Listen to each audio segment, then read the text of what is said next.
Having just finished a router lift for my router table, which is an extension wing for my table saw, I want to give it some exercise. So I'm going to make a bread bin. Not terrifically exciting, but then not something I've seen done a dozen other times on YouTube videos. So I've got this rather nice, as ever, piece of old IKEA pine, and I'm going to get to chopping it up and routing it off and assembling it. First of all, I'll chop this up into manageable pieces, and I'll do it by taking out these old dowel holes and seeing exactly what amount of wood I'm left with.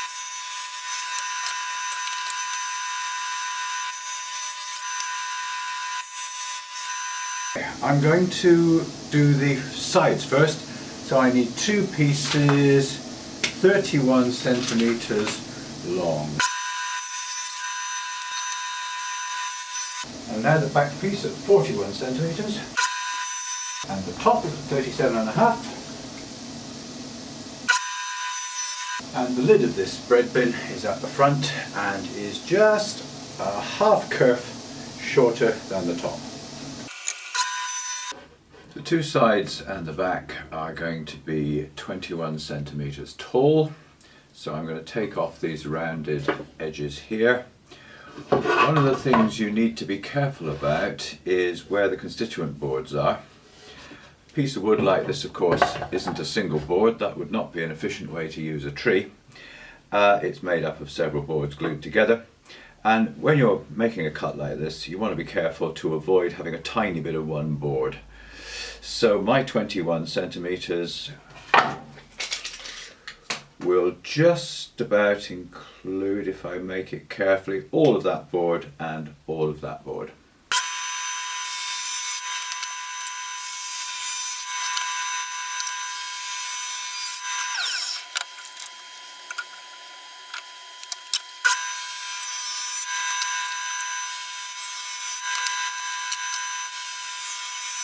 The boards I'm using are 19 millimeters in thickness, and I want 15. There's a few reasons. First reason is I might do a pocket hole experiment. I don't mind pocket holes in their place, and I've had no problems doing pocket holes in wider stock, but in thin stock here, which the jig does go down to, I haven't made it work very well, so I'm going to have another go at that. They'll probably be in the baseboard where you can't see them, which is the place for pocket holes. On the top, I'll probably do glue and biscuit joints. I've got a biscuit cutter for the router, and it'll be another opportunity to test the new router table. There's also the weight, and 15 millimeters is what the plans call for. Now, I could take the smoothing plane and take it down with that, but I'm not very good with the smoothing plane, although I promise I will practice. I haven't got a bandsaw, and anyway, I suspect pushing that through a bandsaw wouldn't be very easy. I don't have a planer thicknesser, so I'm going to have a go at doing it on the table saw. Now, as I'm sure you know, if you cut like that, that's a rip cut. If you cut like that, that's a cross cut. And if you cut like this, it's the oddly named resaw. I suppose you've had your timber nicely sawn by the timber yard, and then you choose to ignore what they've done and do it again, so you're doing a resaw. Now, there are problems with resawing. It is a dodgy thing to try. When you're doing a normal cut, there's somewhere for the heat and the sawdust to go. But when you're doing a resaw, the blade is buried inside the workpiece, so there's nowhere for the heat and the sawdust to go, and one often smells a little burning when doing a resaw. So we'll take it slowly. We'll have the blade at half height first, run it through, turn it over, run it through again, then bring the blade up to full height, run it through and turn it over and run it through for the final time. The second problem with doing resawing is handling. So I've got a couple of strategies for that. First of all, I've fitted the auxiliary fence. We've talked about auxiliary fences before. Often in the UK, a table saw will come with an auxiliary fence. Its main purpose is when you have the auxiliary fence stop about here, just at the end of the blade. And it allows a workpiece that wants to go like that to go like that without pushing itself off the rip fence and onto the blade and then kicked back into your nether regions. Well, I don't really need that on this short piece of wood, so the auxiliary fence is serving a couple of other purposes. First of all, it's taller and will enable me to keep my piece straighter. And secondly, I haven't ever tuned or fettled the rip fence here to be exactly square to the surface of the table saw. But I have, with a couple of shims here and down at the other end, set this up to be an exact 90 degrees to the table. And the other part of handling this is that I've made a push board with a lip here. The lip will grab hold of this and help me push it through, and the main part of this will help me hold the workpiece up against the auxiliary fence.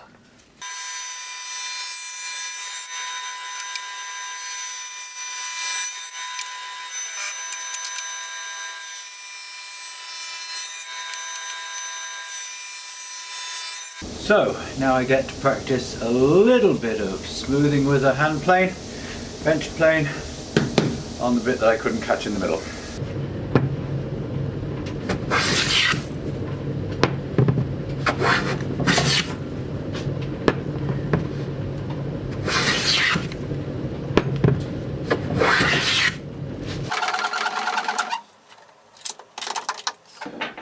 One of the reasons for doing this is to play with this new router table in this table saw extension wing.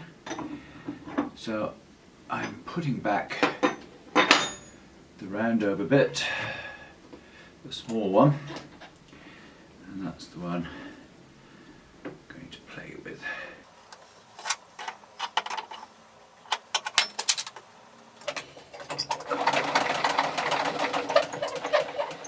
With an unguided cutter, you can keep the workpiece within this radius here and produce a pure roundover.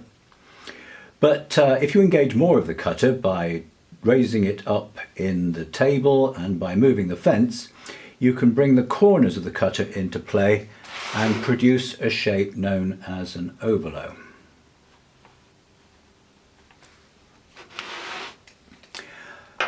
I would prefer to use a bearing guided cutter because it needs a little bit less skill. You can still bring this corner into play by raising the cutter, but you'll be doing a sort of a half ovolo. If your cutter is a good one, and this particular one is, they might give you a second bearing, in which case pop that in and you will expose the top corner and do an ovolo on it. But as this stands at the moment, it'll do a half ovolo.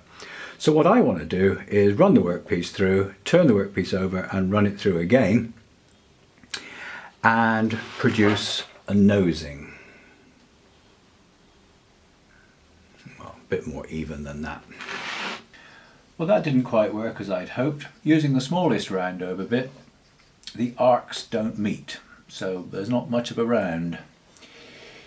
Using the bigger round over bit was more successful. On the first cut it was absolutely fine, but on the second cut the bearing moved into the already cut first cut and therefore closer, so the two halves don't match. So I'm going to have to put the split fence on here and use that instead. Well, perhaps in addition to the bearing. This is the shape of each side. It has this sloping front, and it's here that the nosing is going to go. Now if I cut out that shape first and then try to run the round over bit across this part here, it's going to catch in the fence. So I'm going to do the moulding first, then cut that off and then remold that.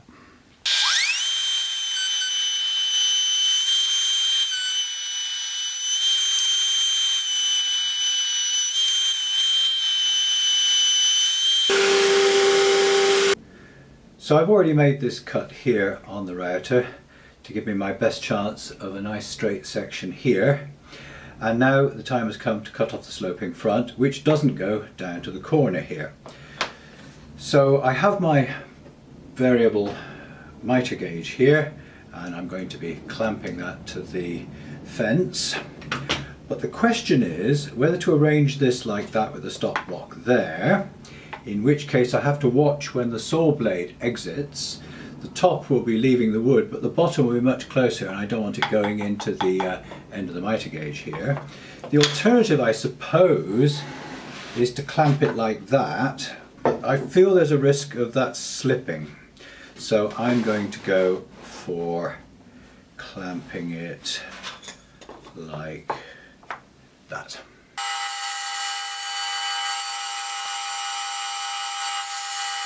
And now a final pass over this new edge here to put back the nosing.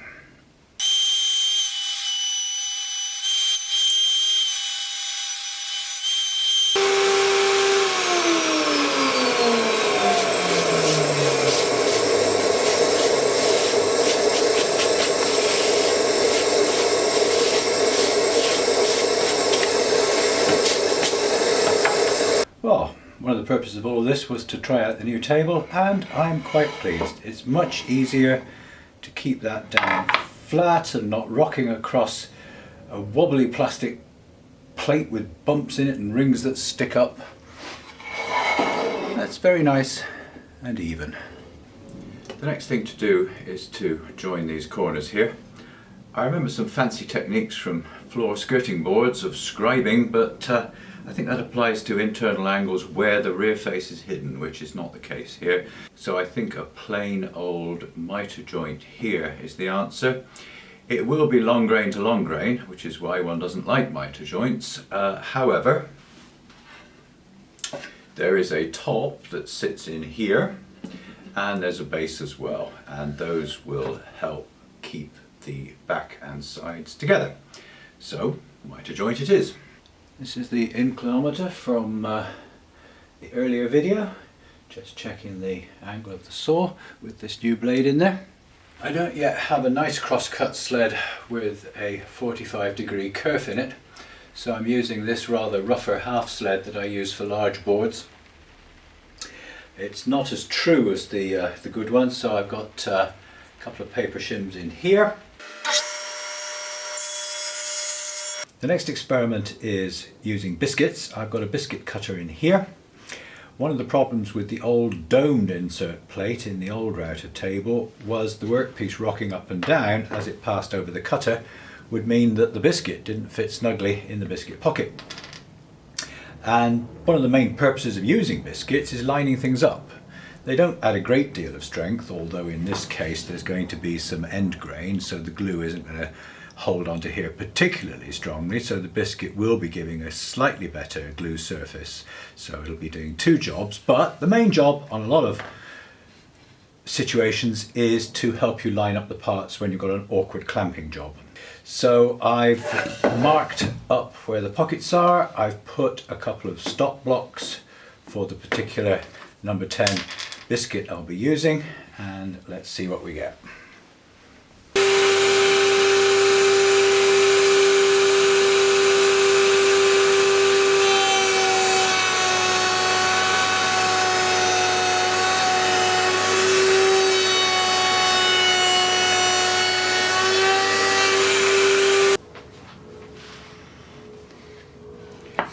Well, that's quite a nice snug fit.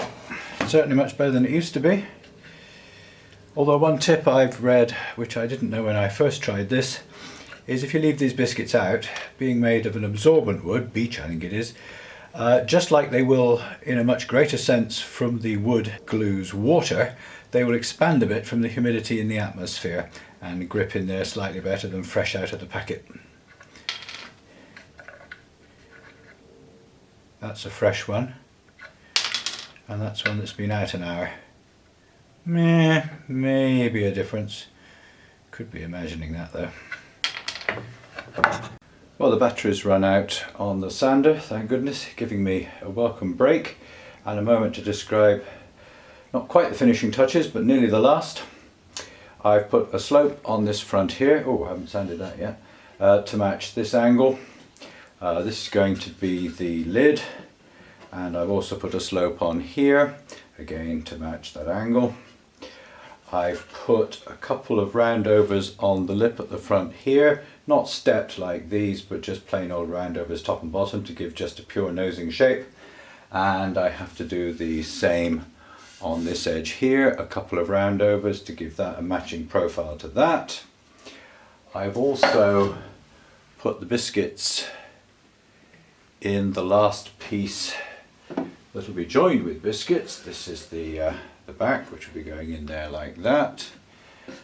And the experiment that remains to be done is the fixing of the board here. And as I mentioned, I want to try out some pocket holes in thin timber.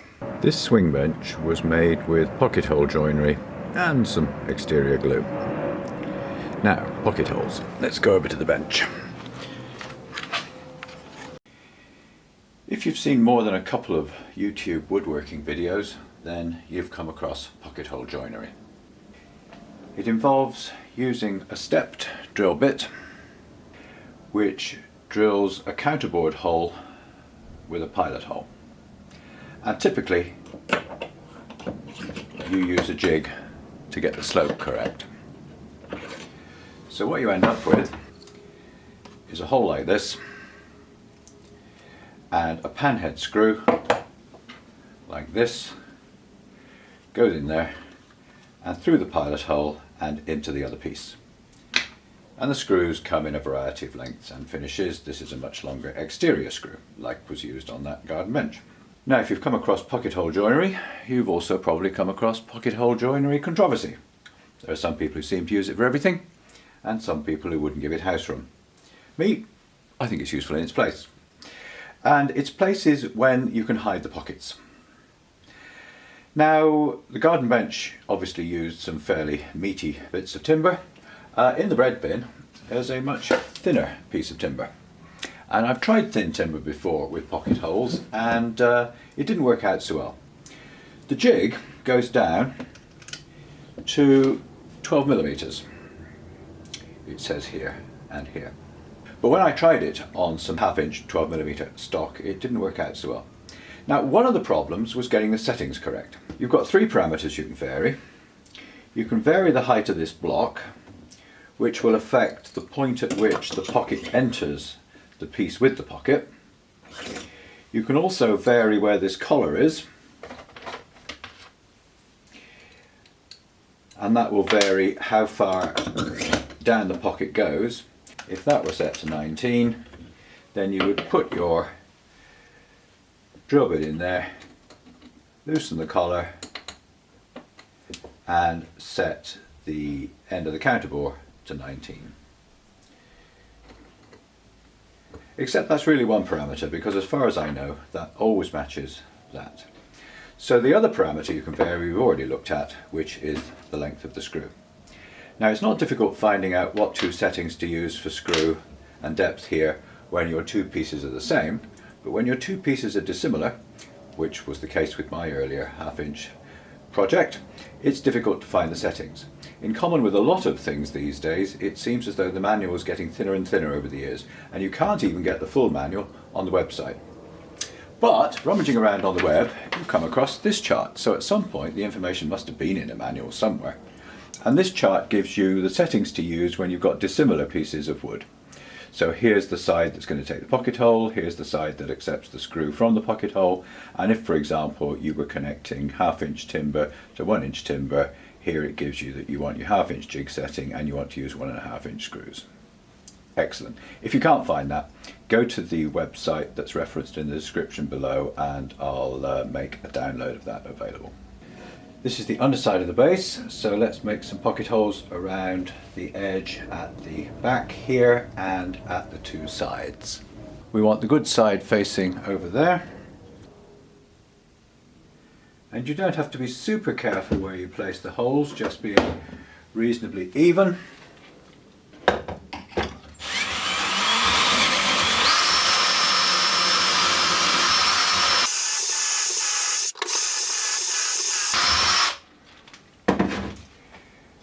Moment of truth. Not too bad. Nice little pockets there. And there's a reason why we drill them in pairs, and you'll see that in a moment when we come to actually put the screws through. Anyway, a few more to do.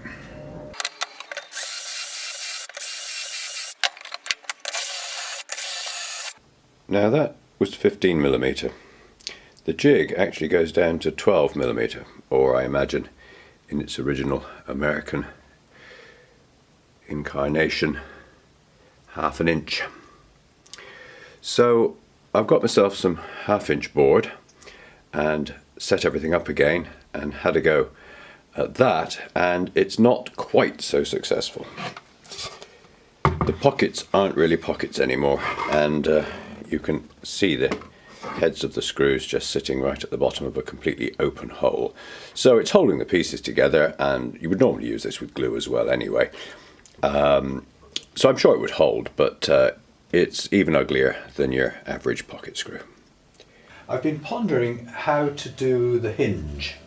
This front is going to open like that and drop down and form a toast buttering surface. Although I think I'd have to make this a bit more food safe if I actually did do that. And I think it will involve some kind of pin here and here. Now, I also think I'm probably going to make a mistake and want to change my mind, so I want to be able to undo the hinge mechanism, whatever it is. The top is going to be glued on via the biscuits we were talking about earlier, but the base is going to be screwed in using the pocket holes we've just been making.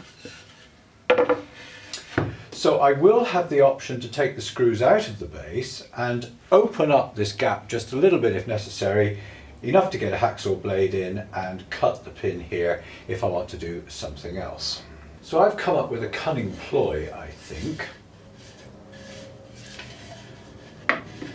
I've found some 8mm dowel, and I've found some spring, compression spring, and using my hardwire cutters I've made a short length of spring, and if I put the spring in an 8mm hole and make a dowel pin, then I'll be able to put the lid in, line up the dowel with the hole in the side here, and then let go, and it should go boing and catch in the hole and form my hinge.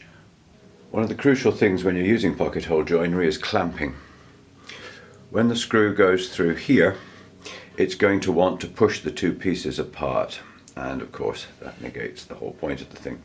Now, it's not too difficult clamping up edge to edge, if you've got sash clamps at least, but clamping up with a right angle here is a lot trickier. And if you do very much pocket hole joinery, you'll end up needing one of these. This part here goes into the pocket, this comes underneath and clamps the right angled part to it, and that's why we tend to drill these in pairs. So I'm just going to turn this over, line up the base on the table and get that clamp on, and then I'll do the screw up. I put this flat against the table, lined up the edges with the miters here and put the clamp on. One of the difficulties with thin stock, and it would be even worse in 12mm, is that this hasn't got very much wall here and is in danger of ripping the side of the pocket, but it's not going too badly. Anyway, let's drive the screw home. These nice square-headed screws. I've set the clutch fairly weak, as the stock, as we keep saying, is quite thin.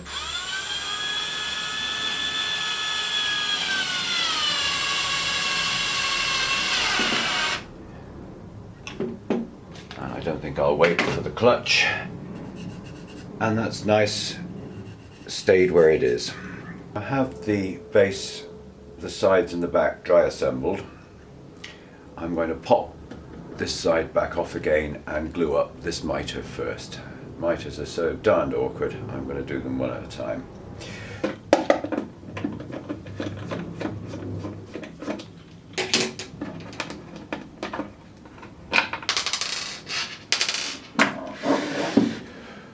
Well, that's one miter joint glued up.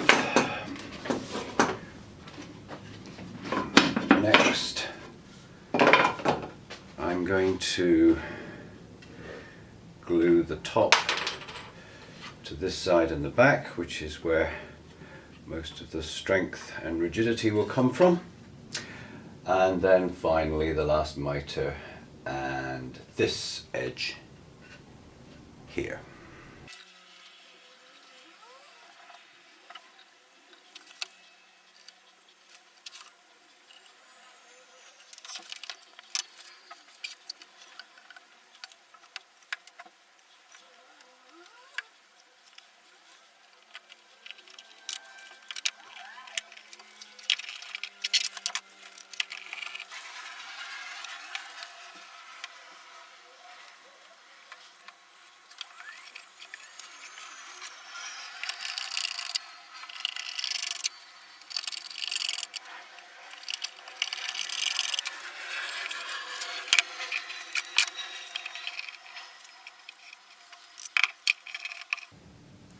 The glue is dried.